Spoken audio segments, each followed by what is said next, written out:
Hi guys, स्वागत है आपका हमारे चैनल देसी लाइफ इन यूरोप में। मैं हूं शशांक और मैं रहता हूं स्विट्जरलैंड में। रिसेंटली ना हम पोर्चुगल की ट्रिप करके आए हैं, तो उससे हम हमारा सारा एक्सपीरियंस आपके साथ शेयर करने वाले हैं इस वीडियो में। और अगर आप इंडिया से देख रहे हैं ना और आपको अगर यूरोप घूमने की इच्छा है तो पोर्चुगल एक बहुत ही बढ़िया डेस्टिनेशन हो सकता है, क्योंकि वो लेस एक्सपेंसिव है as compared to other European countries. तो अगर आपको 1 लाख के अंदर यूरोपियन वाइब लेनी है तो पोर्चुगल एक बहुत ही बढ़िया डेस्टिनेशन है। तो चलिए फिर इस वीडियो को शुरू करते हैं। तो गाइज, अगर आप यूरोप का ट्रिप प्लान कर रहे हैं तो हमारी वेबसाइट ज़रूर चेक कीजिए। उस पर हमने ढेर सारी रेडीमेड इटिनरीज शेयर करी हुई है। उसी के साथ अच्छे अच्छे स्टे ऑप्शंस भी हमने उसमें शेयर करे हुए हैं। और जो एक्टिविटीज़ होती है, एक्सपीरियंसेस बढ़िया बढ़िया, जैसे पैराग्लाइडिंग एक्सपीरियंस हमने करा था, उसी के साथ टुक टुक राइड वगैरह हमने करी थी। तो ये सारे एक्सपीरियंसेस हम हमारी वेबसाइट पे मेंशन करते हैं। तो आप जो भी कंट्री विजिट कर रहे हैं उसके लिए आप वो देख सकते हैं। जैसे स्विट्जरलैंड के लिए अलग से हमने लिस्ट बनाई है, पोर्चुगल के लिए भी हमने अलग से लिस्ट बनाई है। तो यूरोप की कोई भी कंट्री हो उसके सारे डिटेल्स आपको मिल जाएंगे। तो पोर्चुगल जो कंट्री है वो यूरोप के सदर्न वेस्ट पार्ट में आता है और ये यूरोपियन यूनियन का भी पार्ट है। तो इसके लिए लगता है शेंजन वीज़ा। और शेंजन वीज़ा की एक प्रोसेस है पूरी, जिसको VFS, ये एक थर्ड पार्टी कंपनी है, एजेंसी है, वो शेंजन वीज़ा देती है। तो शेंजन वीज़ा एक बार लेने के बाद आप यूरोप के कोई भी कंट्री में विजिट कर सकते हैं। तो इसकी एक प्रोसेस है जिसके बारे में हम आगे बात करेंगे ही। लेकिन वीज़ा अप्लाई करने के लिए ना आपको अपने बाकी सारी चीज़ें पहले रेडी करनी पड़ती है, जैसे कि इटिनरी हो गया, फिर उसके बाद फ्लाइट बुकिंग्स वगैरह, होटल बुकिंग्स वगैरह सब कुछ। तो पहले ना हम वो सब इंपॉर्टेंट पॉइंट्स देख लेते हैं। तो सबसे पहले बात करेंगे हम best time to visit Portugal. तो पोर्चुगल एक सदर्न पार्ट में है, इसलिए यहाँ पर ईयर राउंड बहुत ज़्यादा ठंडी तो पड़ती नहीं है कभी भी। ईयर राउंड अच्छा ही क्लाइमेट वेदर होता है। बस ऑब्वियसली जो समर है वो यहाँ का पीक सीजन होता है। तो जून, जुलाई और अगस्त, ये 3 महीने यहाँ पे पीक समर होता है। तो बहुत क्राउड होता है और बहुत ज़्यादा गर्मी भी पड़ती है, इसलिए ये मंथ हम सजेस्ट करेंगे कि आप अवॉइड कीजिए। वैसे तो ये बेस्ट टाइम टू विजिट, आप कोई भी वीडियो देखेंगे दूसरे तो उसमें ये आएंगे बेस्ट टाइम टू विजिट, लेकिन ये बहुत क्राउडेड होगा उस टाइम पे, इसलिए आप वो 3 मंथ अवॉइड कीजिए। उसके अलावा फिर आप अप्रैल, मई, उसके बाद सितंबर, अक्टूबर, ये मंथ में आप जा सकते हैं, जो कि थोड़े से शोल्डर सीजन है। हम तो खैर फेब में गए थे, लेकिन फेब में भी वहाँ पे 15 डिग्री 16 डिग्री ऐसा टेम्परेचर था और बहुत ही बढ़िया वेदर था। वो भी सजेस्ट करेंगे कि आप अगर यूरोप में रहते हैं और अगर आपको ब्रेक चाहिए तो पोर्चुगल एक बहुत ही बढ़िया ब्रेक फ्रॉम द विंटर आपके लिए बन सकता है। तो आप हमारे व्लॉग्स देख ही सकते हैं, उस पर हमने बहुत डिटेल्स और भी शेयर करे हैं कि कैसा हमारा वहाँ पे वेदर था, एक्सपीरियंस था। ये तो हुआ best time to visit to Portugal का। इसके बाद अगले पॉइंट पे चलते हैं, जो कि है फ्लाइट बुकिंग्स। तो बेस्ट टाइम आप अपने हिसाब से देख के, जो आपको सूट करता है वो आप देख के फ्लाइट बुकिंग्स एडवांस में ही बुक कर लीजिए। पोर्चुगल में मेनली 3 एयरपोर्ट है, लिस्बन का एयरपोर्ट है, पोर्तो का एयरपोर्ट है और फारो का एयरपोर्ट है। तो वो लिस्बन जो कि कैपिटल है पोर्चुगल का, तो वो एयरपोर्ट बड़ा है।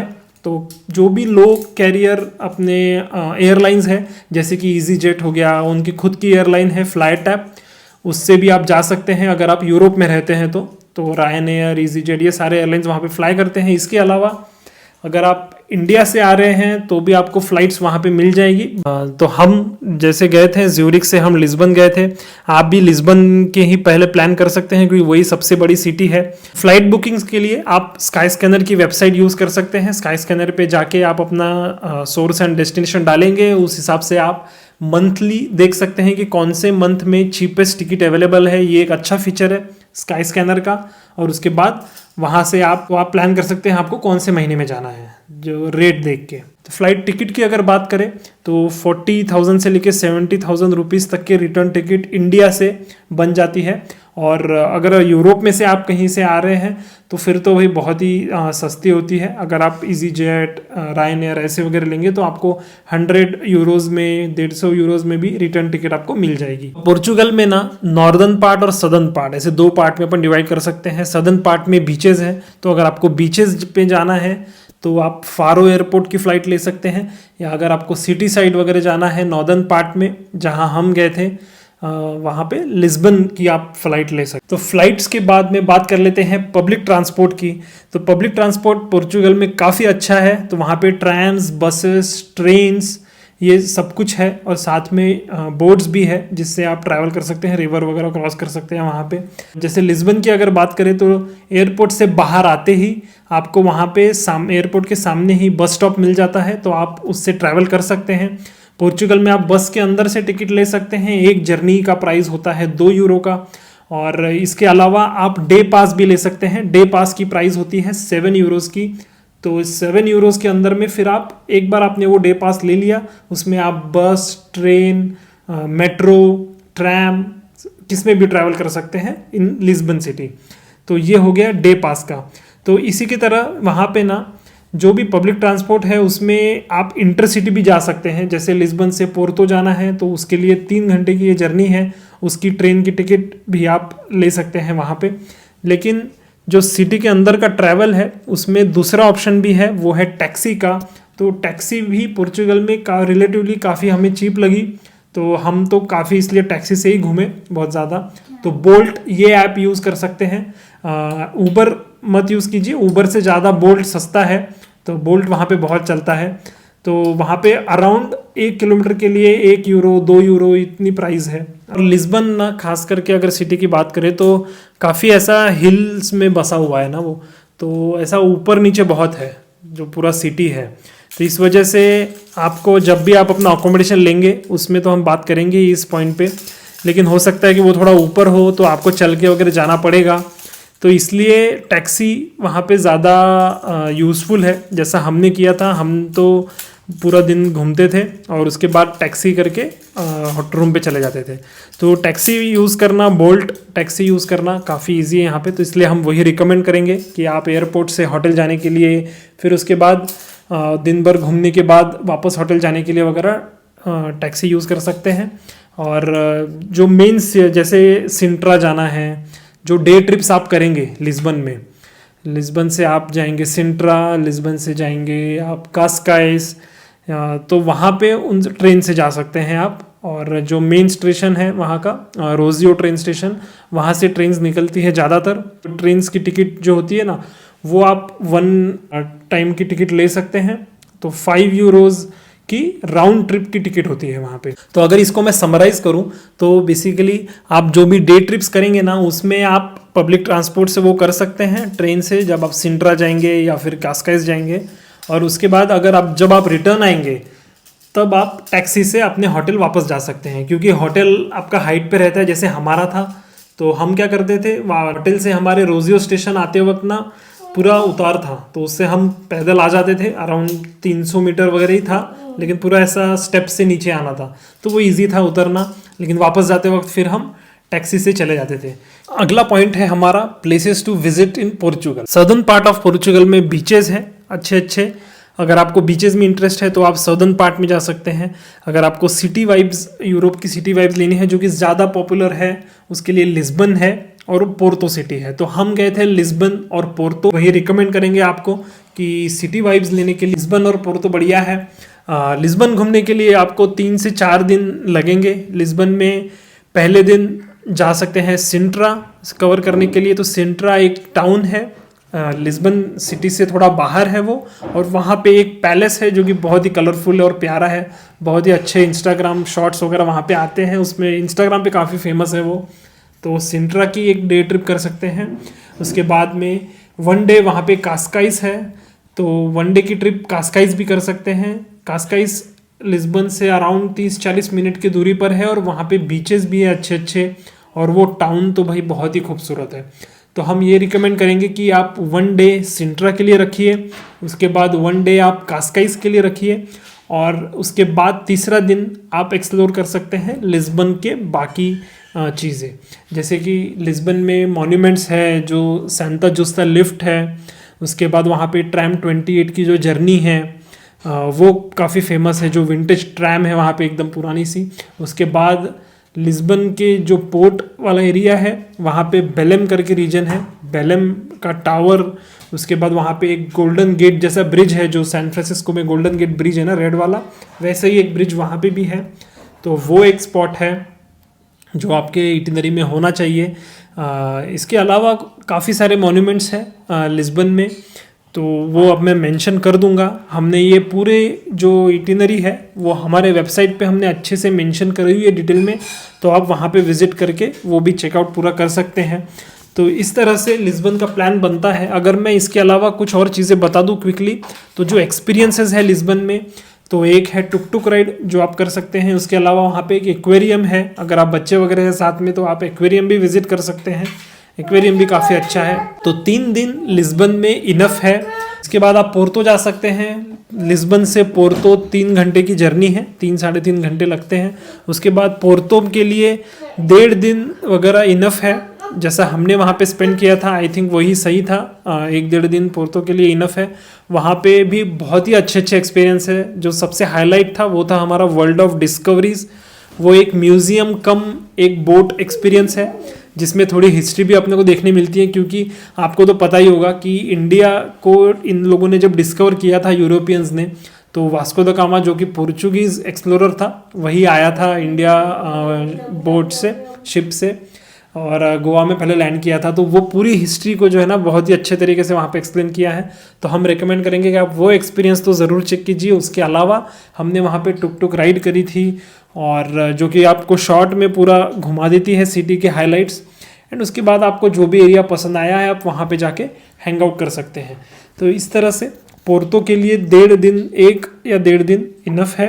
तो हमने भी इसी तरह से प्लान किया था और वो हमें लगा कि वही इनफ है इतना पोर्तो के लिए।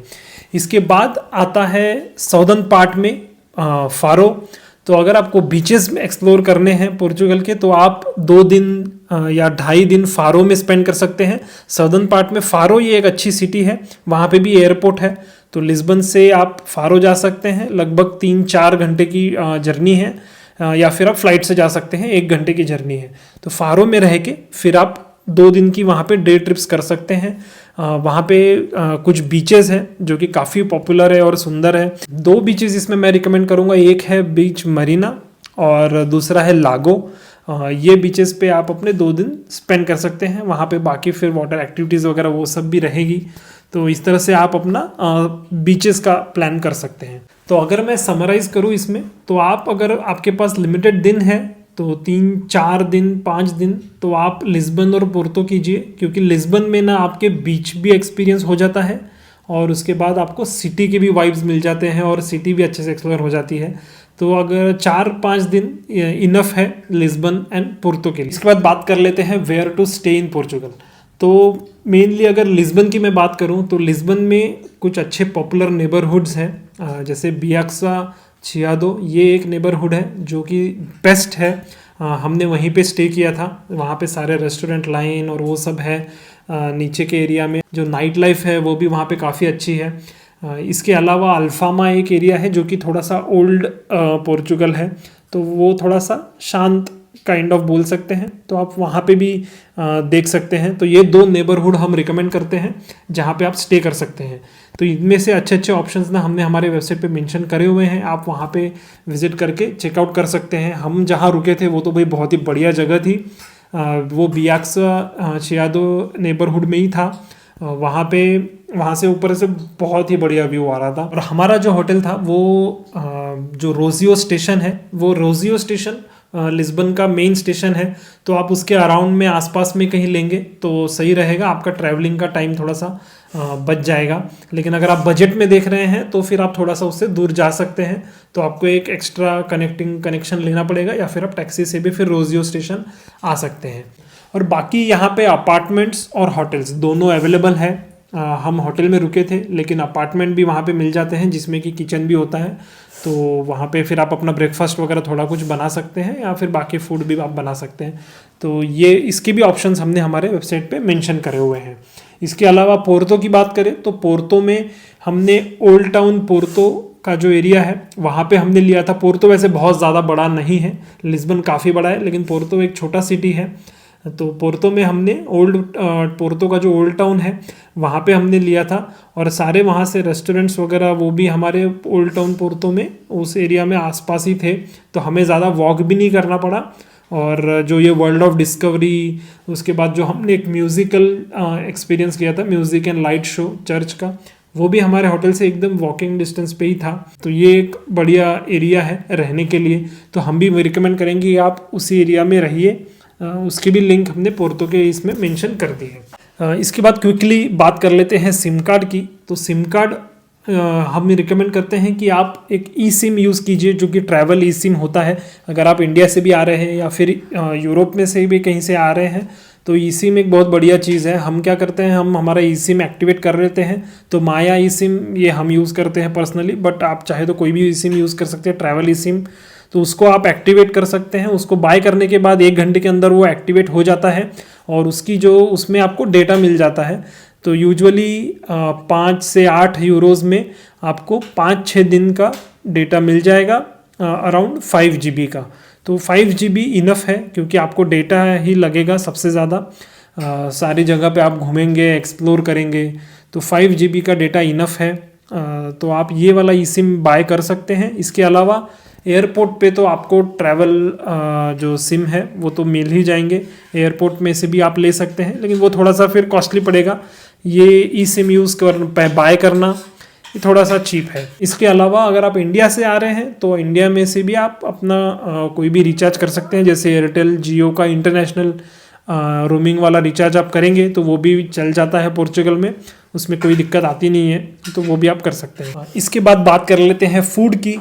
तो फूड में वो तो भैया जन्नत है पूरा, क्योंकि फूड में अगर नॉनवेज आपको पसंद है तो नॉनवेज लवर्स के लिए तो एकदम ही जन्नत है। क्योंकि ऑब्वियसली मतलब कोस्टल साइड में है तो सी फूड वहाँ पे बहुत वैरायटी मिलती है, क्रैब्स, सारे फिश की वैरायटी और बहुत सारी। तो नॉनवेज के लिए तो एकदम सी फूड बहुत ही बढ़िया है। अगर आपको अच्छे अच्छे डिशेस ट्राई करने हैं तो बढ़िया एक ऑप्शन है टाइम आउट मार्केट। तो पोर्चुगल में ना टाइम आउट मार्केट की कंसेप्ट है। तो एक ही छत के नीचे आपको मल्टीपल रेस्टोरेंट्स मिल जाएंगे। तो आप वहाँ पे एक बार एंटर कर लेंगे तो आपको वहाँ पे काफ़ी सारे रेस्टोरेंट्स, जैसे पिज़्ज़ा, बर्गर, इसके अलावा जो भी सी फूड आपको ट्राई करना है वो सब आपको एक छत के नीचे मिल जाएगा। इसके अलावा इंडियन फूड की अगर बात करें तो इंडियन रेस्टोरेंट्स तो भाई बहुत ही ज़्यादा है वहाँ पे। तो हम जब वहाँ घूम रहे थे ना तो आपको ज़्यादातर देसी लोग ही मिलेंगे, मतलब अपने पाकिस्तान, इंडिया, बांग्लादेश, यहाँ से आए हुए लोग वहाँ पे सेटल हुए हैं, जिन्होंने शॉप्स और रेस्टोरेंट्स वगैरह सब वहाँ पे चला रहे हैं वो। तो इसलिए आपको देसी पब्लिक ही मिल जाएगी। तो आपको लैंग्वेज का भी कोई इशू आने वाला नहीं है, हिंदी में ही आपका मैक्सिमम काम हो जाएगा। सुपरमार्केट्स में वगैरह भी वहाँ पे अपने देसी लोग हैं। तो इंडियन फूड के लिए भी अच्छे अच्छे ऑप्शंस अवेलेबल है। हमने डिनर इंडियन रेस्टोरेंट्स में ही किए थे। तो उसके लिए हमने स्वागत, टेस्ट ऑफ इंडिया और इसके बाद गांधी पैलेस, इन जगहों पे हमने डिनर किया था। तो गांधी पैलेस हम रिकमेंड करते हैं क्योंकि वहाँ पे टेस्ट भी बढ़िया थी और कॉस्ट भी कम थी। डिटेल्स हम शेयर कर देंगे। इसके अलावा पास्टेल दे नाता, ये पोर्चुगल की एक फेमस डेजर्ट है।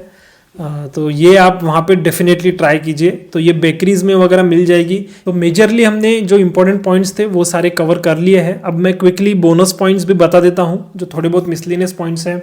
तो अगर ऐप्स की बात करूँ तो हमने मेजरली वहाँ पे बोल्ट ऐप काफ़ी यूज़ किया। तो बोल्ट ऐप पे से हमने टैक्सीज बुक करी। सुपर मार्केट की बात करूँ तो वहाँ पे पिंगो डॉल से करके सुपर मार्केट है।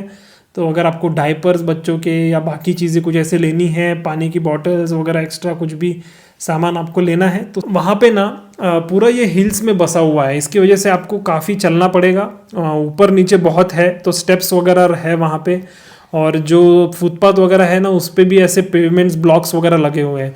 तो आप हमारे व्लॉग ज़रूर देखिए, हमने कैसे उसको मतलब ओवरकम किया। बेसिकली अगर स्ट्रॉलर वगैरह है वो थोड़ा सा ध्यान से वहाँ पे चलना पड़ता है। अब आते हैं सबसे इम्पोर्टेंट पॉइंट पे, जो कि है कॉस्टिंग का। तो पोर्चुगल का ना ये सबसे बढ़िया चीज़ है कि बाकी कंट्रीज से ना ये रिलेटिवली थोड़ा सस्ता है। जैसे स्विट्ज़रलैंड से कंपेयर करेंगे, फ्रांस से वगैरह, तो भाई बहुत ही सस्ता है। तो फ़्लाइट्स की अगर बात करें तो अराउंड आप इंडिया से अगर आ रहे हैं तो 40 से 70 हज़ार के बीच में आपको रिटर्न टिकट मिल जाएगी, जिससे आप लिस्बन आ सकते हैं। फूड की अगर बात करें तो फूड में आपको 20,000 से 50,000 के बीच में फूड का खर्चा आएगा, डिपेंडिंग अपन ऑब्वियसली आप कैसा करते हैं। वैसे तो यहाँ पे सुपर मार्केट्स में से भी आप फूड लेके मतलब एकदम बजट में भी कर सकते हैं, लेकिन बाहर पे भी यहाँ पे नॉर्मल रेट्स ऐसे बहुत ज़्यादा नहीं है। तो आपका जो दिन का खर्चा है वो अराउंड 50 यूरोज़ के अंदर में आपका फूड वगैरह अच्छे से खा के हो जाएगा। बात करें अगर होटल की, तो होटल्स भी यहाँ पे बहुत ज़्यादा महंगे नहीं लगे हमें। अराउंड 70 से 150 यूरो के बीच में आपको अच्छा होटल मिल जाएगा, डिपेंडिंग अपॉन टाइम। ऑब्वियसली अगर आप पीक सीज़न में आएंगे तो होटल के रेट्स भी डबल होते हैं, तो अगर आप शोल्डर सीजन में आएंगे तो होटल्स भी सस्ते मिलेंगे। तो 70 से 150 के बीच में आपको अच्छा होटल मिल जाएगा। अगर आप बैचलर हैं तो मैं रेकमेंड करूँगा आप हॉस्टल में रुकिए। हॉस्टल तो भाई मतलब आपको 20 या 30 यूरो के अंदर ही आपको हॉस्टल में अच्छा सा बेड मिल जाएगा, तो जो कि डॉर्मेट्री होती है ना, वो एक अच्छा एक्सपीरियंस होता है। जब मैं भी शादी से पहले घूमता था तो मैं हॉस्टल में ही रुकता था, तो वो बढ़िया रहता है। आपको एक अलग ही एक्सपीरियंस करने मिलता है कि आप दूसरे लोगों के साथ अपना रूम शेयर करते हो, जो यहाँ के लोग होते हैं, यूरोपियन लोग वगैरह, तो फिर वहाँ से नए फ्रेंड्स वगैरह बन जाते हैं, तो वो एक अच्छा एक्सपीरियंस होता है, तो वो आप कर सकते हो। उसके अलावा जो ट्रांसपोर्ट है उसमें आपके मैक्सिमम 10,000 रुपये तक के खर्च होंगे। तो इस तरह से अगर आप हाई लेवल पे मैंने ये खर्चा डाला है, और अगर आप ऐसे ही प्लान करेंगे तो आपका 80,000 से 1,25,00,000 के बीच में पर पर्सन आपका पोर्चुगल का ट्रिप हो जाएगा। तो अगर आप देखेंगे गौर से तो 1,00,000 के अंदर आपको यूरोपियन कंट्री घूमने मिल रही है, और बढ़िया आपको यूरोप वाइब पूरी मिल जाएगी, क्योंकि है वो लिस्बन में, हम खुद एक्सपीरियंस करके आए हैं। इसके अलावा आपके कुछ और क्वेश्चंस हैं तो हमें कमेंट सेक्शन में ज़रूर बताइए, और हमारी वेबसाइट भी आप ज़रूर चेक कीजिए। तो आपको ये वीडियो कैसा लगा हमें बताइए, और इस वीडियो को कर दीजिए लाइक।